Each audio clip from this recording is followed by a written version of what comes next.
जब भी किसी प्रकार का विवाद जमीन में होता है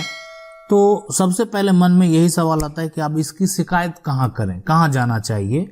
और अगर मान लेते हैं माहौल बिगड़ने की स्थिति हो, कभी कभी ऐसा हो जाता है कि अब लोग मान लेते हैं छोटी छोटी चीज़ों के लिए भी विवाद करते हैं। कोई मान आप इस पोजीशन पे हैं, आगे क्या करेगा, कोई थोड़ा यहाँ पे पार्ट बढ़ा देगा, विवाद उत्पन्न हुआ, आप उसको रोकने के लिए जाएंगे, विवाद होगा।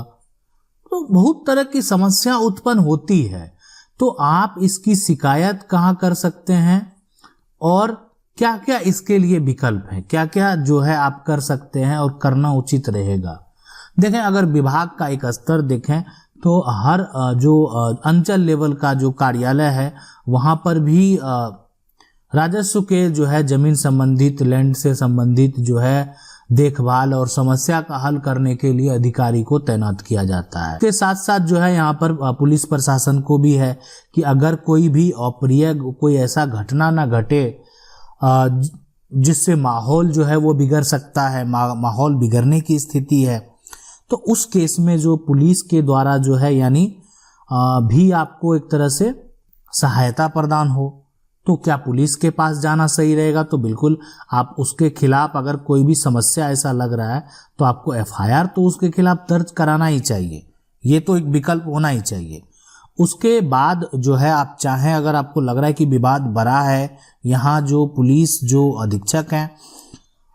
एक तरह से, या पुलिस के जो प्रभारी हैं, आपके थाना प्रभारी हैं, वो आपकी मदद नहीं कर रहे हैं, तो जो पुलिस अधीक्षक हैं यानी एसपी हैं, आप उनके पास भी एक लिखित तौर पे जो है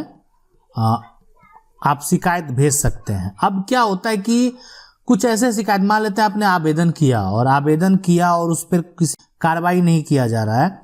तो आप उसको डाक द्वारा भी जो है यानी भेज सकते हैं।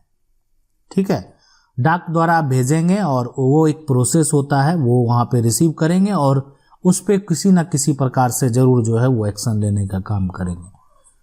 तो अभी फिलहाल ये प्रक्रिया जो है पहले आपको करना चाहिए।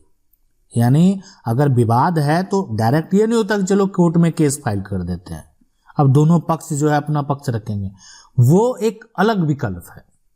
आज आपकी संपत्ति का विवाद हो रहा है, आज आपकी संपत्ति को मान लेते हैं किसी ने आपके फसल को बर्बाद कर दिया, किसी ने आपको आपकी संपत्ति को कब्जा करने का प्रयास जो है वो कर रहा है, तो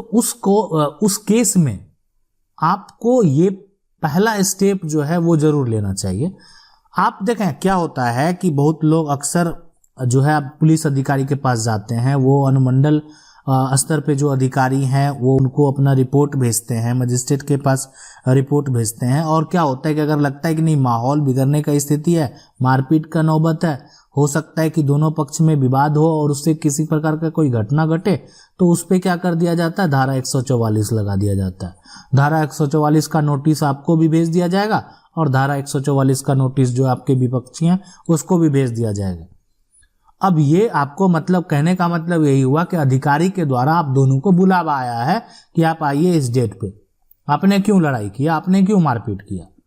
या आपने क्यों विवाद उत्पन्न किया, दोनों का पक्ष सुना जाएगा आपके। अब सीधी सी बात है, अब किसी का फसल बर्बाद हुआ है, अब उसके पास उसका प्रूफ है, मान लेते हैं वो उसका फोटो खींच के रखे हुए हैं, वो उसका वीडियो बना के रखे हुए हैं, और जो पहले का पोजीशन है वो भी उनके पास है, तो वो पेश कर सकते हैं। उसके पक्ष में धारा 144 का जजमेंट होगा। इसका भी जजमेंट होता है कि 144 जो लगाया गया उसमें कौन है जो कि सही है, कोई तो सही व्यक्ति होगा। दो आदमी अगर लड़ाई कर रहा है उसमें कोई तो, किसी की गलती तो कम हो सकती है, हो सकता है दोनों का गलती है, लेकिन किसी का गलती तो थोड़ा कम हो सकता है। तो अधिकारी का काम बस ये होगा, उसके बाद एक आदेश जारी होगा, उस आदेश का अगर आप पालन नहीं करेंगे, ठीक है, आपके पास विकल्प है कि उस आदेश को अगर आप नहीं मानते हैं तो आप उसके ऊपरी अदालत जा सकते हैं। मानते हैं तो आपका लड़ाई खत्म, नहीं मानेंगे आपको ऊपरी अदालत जाना होगा। अब ऐसा बहुत सारा समस्या हो सकता है कि जिसमें आपको अधिकारी किसी प्रकार का मदद नहीं करेंगे। वो कौन कौन सा कारण हो सकता है कि मान लेते हैं ठीक है माहौल बिगड़ने का स्थिति है, मारपीट का स्थिति है, या किसी तरह का विवाद हो ही गया तो उस केस में ठीक है, लेकिन समस्या क्या है कि आपकी इस संपत्ति पर कब्जा करके मकान बना दिया गया है। इस पे किसी व्यक्ति का मकान है, वो इस व्यक्ति पे रह रहा है,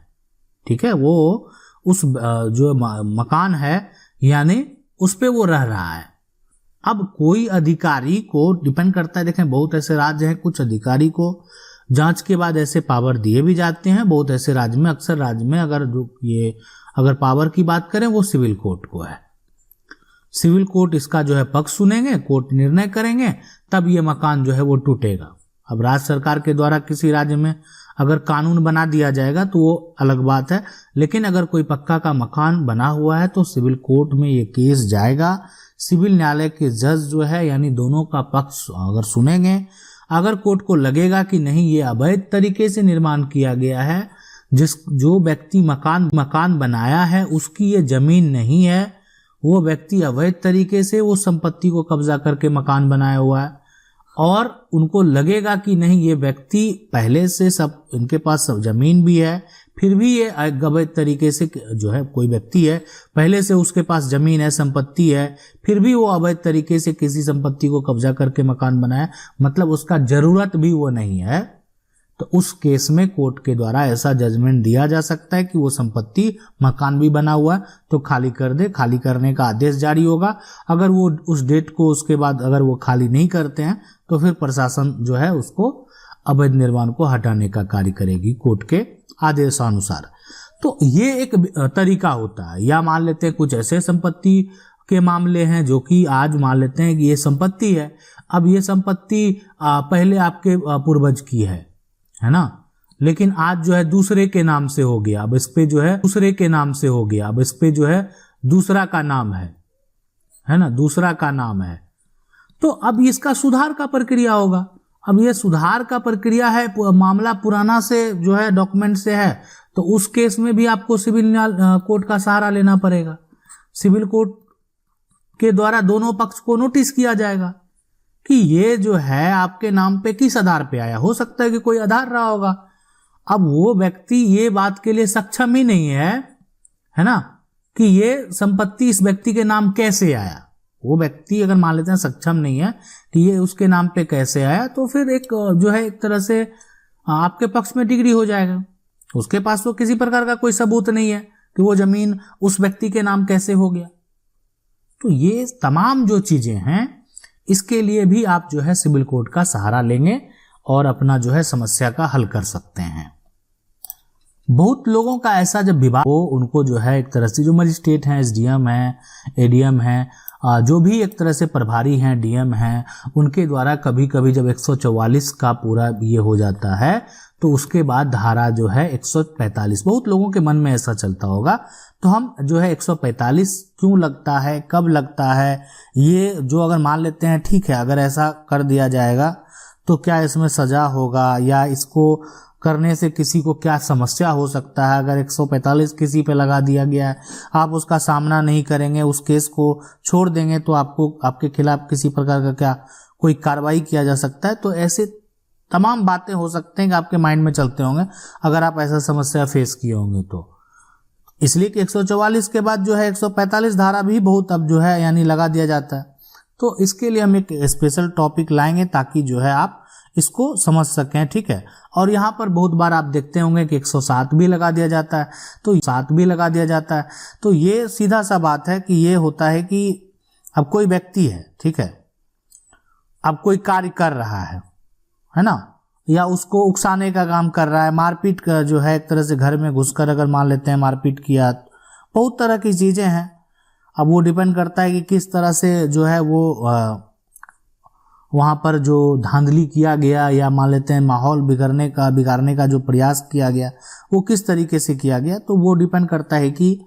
व्यक्ति के द्वारा किया क्या गया है, ठीक है।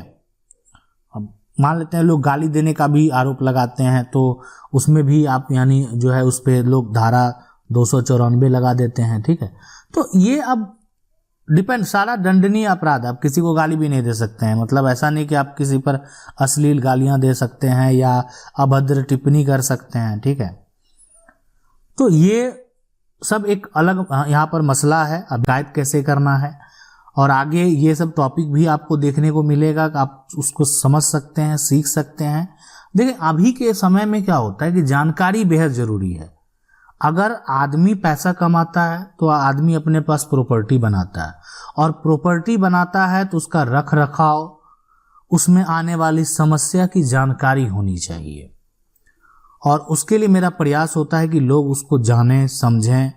कैसे करना है, क्या स्टेप लेना सही रहेगा। तो हम ये जो है, और साथ में अगर आपका कोई भी समस्या होता है और वो अगर समस्या बड़ा समस्या होता है, हमको लगता है कि नहीं इनको बताना चाहिए समस्या का हल, तो कमेंट अगर आप करेंगे तो मेरा जो प्रयास होता है कि कमेंट के माध्यम से कमेंट के टॉपिक जो होते हैं उस टॉपिक पे भी वीडियो लाने का। आशा करते हैं वीडियो अच्छा लगा होगा। वीडियो अच्छा लगा वीडियो को लाइक जरूर कर दें। चैनल को पहली बार देख रहे हैं सब्सक्राइब करके जो बेल आइकन है उसको जरूर दबा लें। मिलते हैं अगले वीडियो में, तब तक के लिए जय हिंद।